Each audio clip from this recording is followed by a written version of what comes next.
Mga tol, tinabla ng Iran etong pahayag ni US President Donald Trump na sa nakaraang 2 araw daw, kung naaalala ninyo yun, ay nagkaroon na daw ng very good talks ang Amerika at itong Iran. Pero ayon sa Tehran, mga kapatid, ayon sa Iran, wala daw direktang nangyayaring pag-uusap. So ano nangyayari mga tol, no? Pag-usapan natin to mga kapatid. I'm just a young nigga chillin' on it. First time I seen ice was a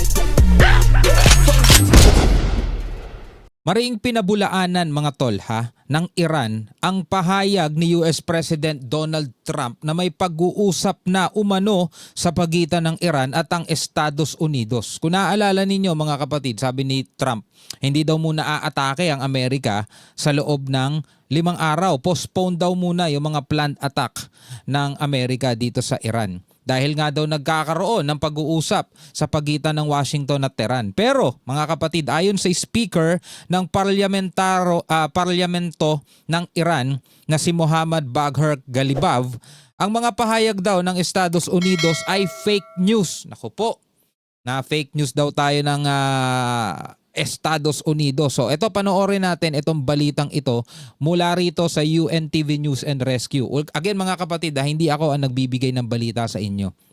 Sabay tayong manonood, magbibigay ako ng opinion, reaction, pag-aanalisa. Pwede rin kayong sumali, magkomento kayo sa ibaba kung ano ang inyong palagay.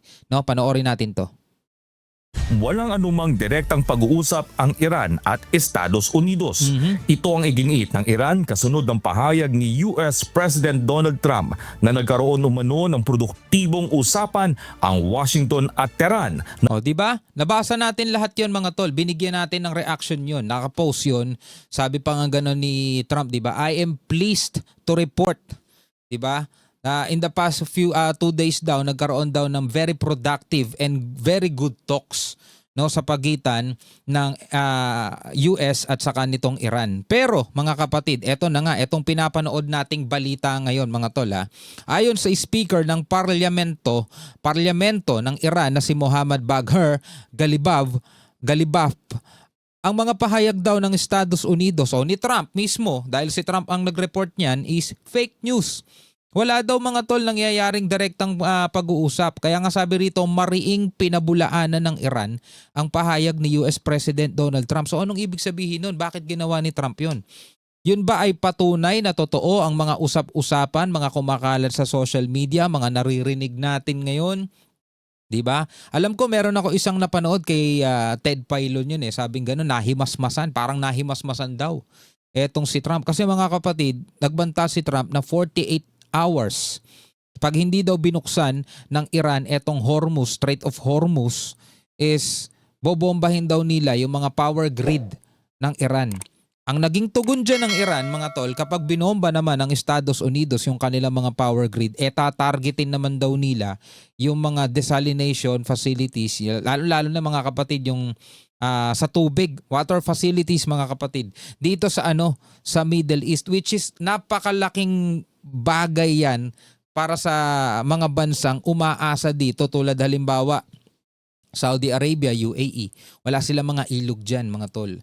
Yung tubig na iniinom nila, yung tubig na ginagamit nila para mabuhay is tubig dagat. No? Dumadaan yun dun sa desalination para mainom nila yung tubig dagat. Ngayon pag sinira ng Iran yun mga tol, saan sila ngayon kukuha ng maiinom? Siyempre matinding bagay yon mga tol para sa isang bansa. Magi-stop talaga production, magi-stop talaga ang operation ng mga bagay-bagay na ganyan. Malaki rin ang magiging impact niya sa world market, sa world economy. Dito sa ating bansa, hindi man tayo apektado nung desalination nila, pero mga tol, kung naapektuhan tayo sa pagtaas ng langis, pag nag-stop yung operation ng mga nagpo-produce ng langis doon dahil wala na silang maiinom, mas lalo tayong yari niyan. Kasi kung naaalala ninyo mga tol, di ba, nagdeklara ang Pilipinas, meron na lang tayong 45 days na natitira supply ng ating fuel mga kapatid, no? Alam ko mas mababa nga ang LPG, nasa 23 days na lang eh. Diesel sobrang taas na. Di ba? So ngayon, eto tinabla ng Iran. Etong pahayag ngayon dito ni Donald Trump Na layong wakasan ang digmaan sa gitnang silangan. Ayon sa Speaker ng Parlamento ng Iran na si Mohammad Bagher Ghalibaf, ang mga pahayag ng Estados Unidos ay fake news at bahagi lamang ng estratehiya para manipulahin ang merkado na labis na naapektuhan ng nagpapatuloy na labanan. So siguro dahil naiisip ng US kapag sinabi nila yon, biglang magbabago yung market yung takbo ng market, di ba? Pwedeng makababa ng bumaba yung presyo ng langis kasi ano yan may epekto agad yan sa mga balita Hindi umano ito sumasalamin sa tunay na sitwasyon sa ground kung saan nagpapatuloy pa rin ang tensyon at sagupaan. Samantala, nakipag-usap naman si Iranian Foreign Minister Abbas Araghchi kay Russian Foreign Minister Sergey Lavrov bilang bahagi ng diplomatic efforts upang talakayin ang sitwasyon sa rehiyon at posibleng political settlement. Sa kanilang pag-uusap, tinalakay ang pangailangan ng isang balanseng kasunduan at papel ng mga kaalyado sa paghahanap ng resolusyon sa lumalalang krisis. Ngayon mga tol, meron din problema rito sa Russia, no? 'Di ba? Naalala ninyo may bagong balita ngayon. Binomba naman ngayon ng Ukraine itong isa sa pinakamalaking oil facilities naman o oil port nitong Russia, mga tol. Bagong balita lang 'yon. Pag-uusapan natin 'yon sa susunod. Sa kabila nito, nagpapatuloy ang matinding palitan ng pag-atake sa pagitan ng Iran at Israel. Ilang missile mula sa Iran ang tumama sa mga target sa southern Israel, kabilang ang mga lugar malapit sa mga sensitibong pasilidad na nagdulot ng pinsala at sugatan. Gumanti naman ang Israel sa pamamagitan ng panibagong airstrike sa kabisera ng Tehran at iba pang strategic sites. Patuloy pagpapalitan ng banta at opensiba ng magkabilang panig. Dahil dito, nananatiling mataas ang tensyon sa rehiyon at wala pang malinaw na senyales ng agarang paghupa ng sigalot. So sa madaling salita mga tol, tuloy ang sagupaan.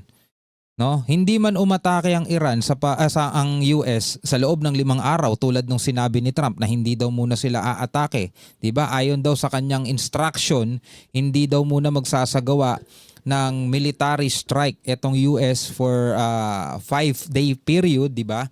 Pero mga tol, hindi nangangahulugang payapa na dahil ito sabi mismo sa balita, mga tol, ito'y lumabas March 24. Bagong balita lang to mga tol. Itong pinapanood natin ngayon. Tuloy pa rin ang sagupaan sa pagitan naman ng Iran at ng Israel. So talagang wala pa ring kapayapaan. So mananatili kung ano yung nangyayari ngayon, and worse mga tol, baka sa mga susunod na panahon is mas lalong lumala pa. Mas lalong tumaas pa ang presyo. Lalo na pag nangyaring naubos na yung supply at hindi tayo nakakuha agad ng replenish. Kasi 'di ba in-announce nga na 45 days emergency mga kapatid, 45 days na lang yung natitirang fuel supply natin. Kapag yan naubos at nahirapan tayo makakuha ng replenish, ako po, ano kayang susunod na mangyayari? Dito na talaga. Jack De Ocampo, humahataw sa... So ito yung mga balita ngayon mga kapatid. Ito yung binigyan lamang natin ng reaksyon dahil bilang mga Pilipino dapat aware tayo, no?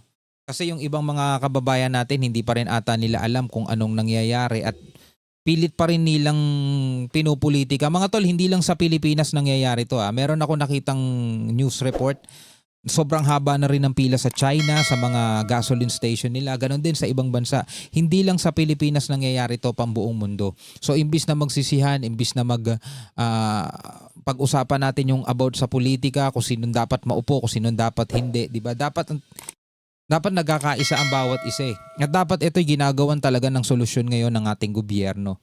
Kasi yung ibang mga tol, mismo mas nakatutok pa sila sa pagpapa-impeach ng mga nakaupo Kaya sa pag-usapan yung mga ganito Anyway, bilang mga Pilipino, ano masasabi nyo dyan? Comment na lamang kayo sa ibaba. Hanggang sa muli, ako nga pala si Shobal D. Peace out.